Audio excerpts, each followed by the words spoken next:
A graça e a paz do nosso Senhor e Salvador Jesus Cristo, seja muito bem-vindo a mais um vídeo devocional, estudo bíblico aqui do Momento para Ele. Deus abençoe sua vida e que o Senhor abra os nossos ouvidos espirituais mais uma vez para estarmos abordando um pouco mais das Sagradas Escrituras. O texto que nós vamos abordar hoje, ele se encontra lá em Lucas, Evangelho de Lucas, no capítulo 1 de número 7, a partir do verso 36. É um texto muito conhecido, acredito que provavelmente você já ouviu ele em algum momento da sua vida, mas eu gostaria de ler para você.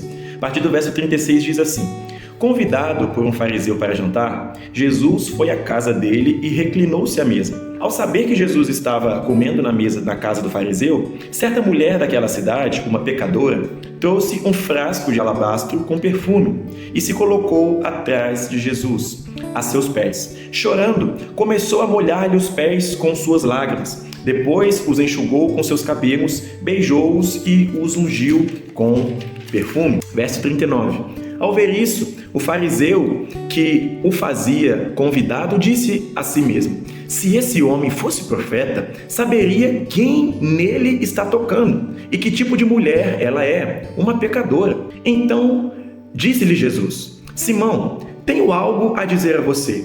Dize, mestre, disse ele. 2 homens deviam a certo credor. Um lhe devia 500 denários e outro 50. Nenhum dos dois tinha com quem lhe pagar.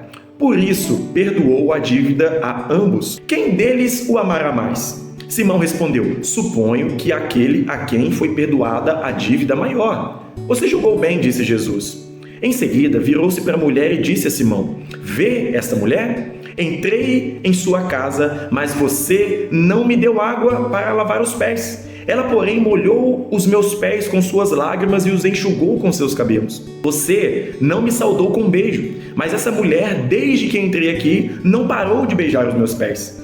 Você não ungiu a minha cabeça com óleo, mas ela derramou perfume nos meus pés. Portanto, eu digo: os muitos pecados dela lhe foram perdoados, pois ela amou muito.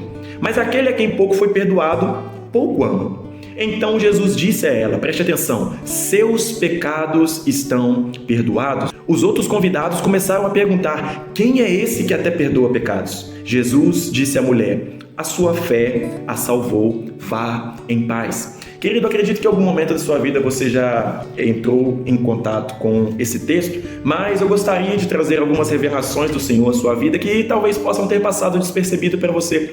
A primeira coisa que nos destaca nesse texto é Jesus, queridos. Ele participava da mesa com as pessoas que o seguiam. A gente vai ver que Jesus está sentado aqui com um fariseu que muitas das vezes é colocado aqui na palavra como aqueles que questionam Jesus, que não vão muito a favor, vamos colocar assim, do seu ministério. Mas Jesus está sentado à mesa dele. É interessante que é justamente na mesa desse fariseu que essa mulher, ela aparece. E de cara, é interessante nós comentarmos que a mesa, agora aqui você não está vendo, mas eu estou sentado numa mesa. Mas a mesa, ela tem o poder de igualar todas as pessoas. Aqui eu estou sozinho, mas se tivesse mais pessoas na mesa, todos nós veríamos o rosto um dos outros. Então entenda, isso é uma chave espiritual para a nossa vida.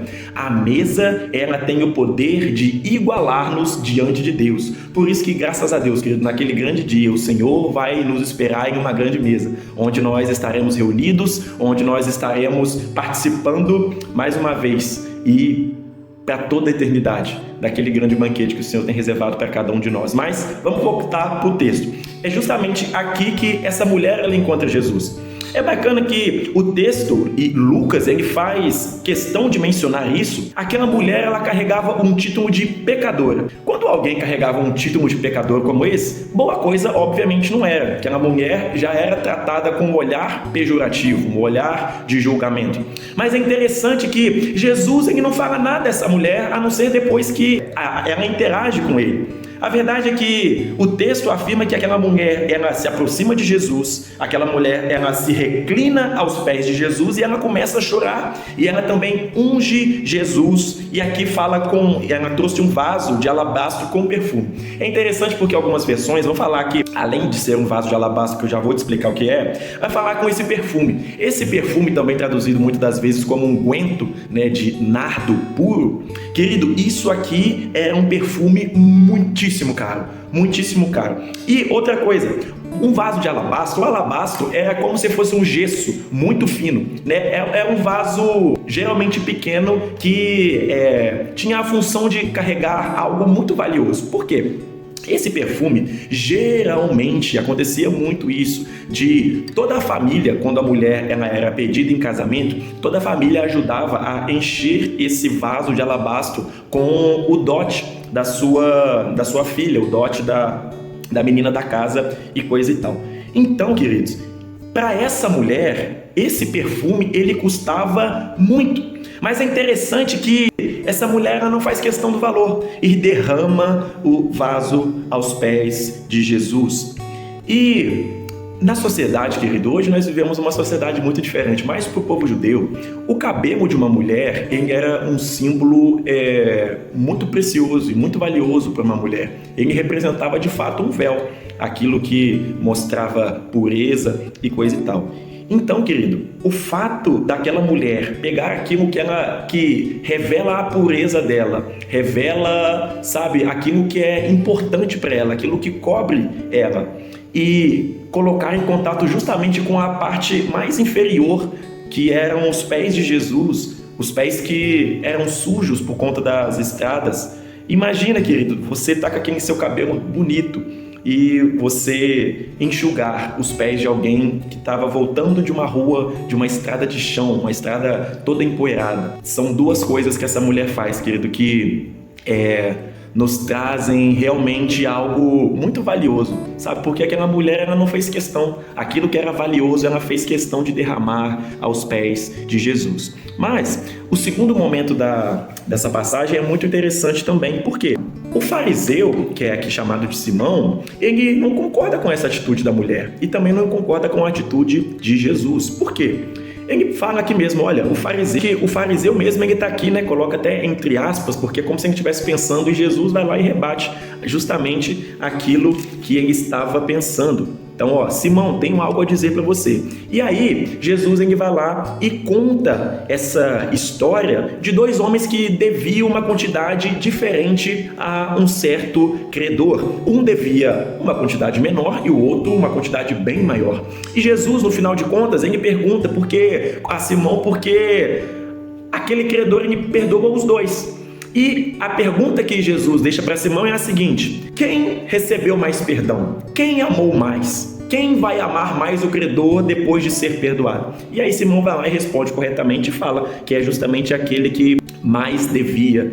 E Jesus vai lá e coloca justamente uma grande lição para nós, uma lição de humildade e que diz não à autossuficiência, porque Jesus fala que quem é muito perdoado, querido, esse revela um amor maior.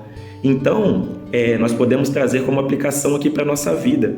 Querido, todas as vezes nós devemos nos humilhar aos pés de Jesus, porque fazendo isso e confessando as nossas falhas, nós demonstramos justamente o nosso amor. Você sabia que todas as vezes que nós não vamos ao encontro de Jesus para estarmos pedindo perdão pelos nossos pecados e não estar nos humilhando perante Ele, isso demonstra falta de amor?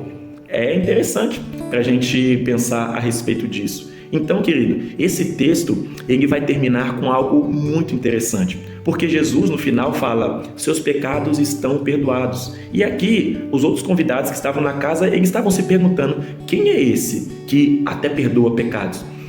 Um dos grandes marcos do Messias que aquele povo estava esperando era a capacidade de um homem de perdoar pecados. Então, querido, por mais que aquele povo negou Jesus, não o aceitou, eles sabiam muito bem quem Jesus era.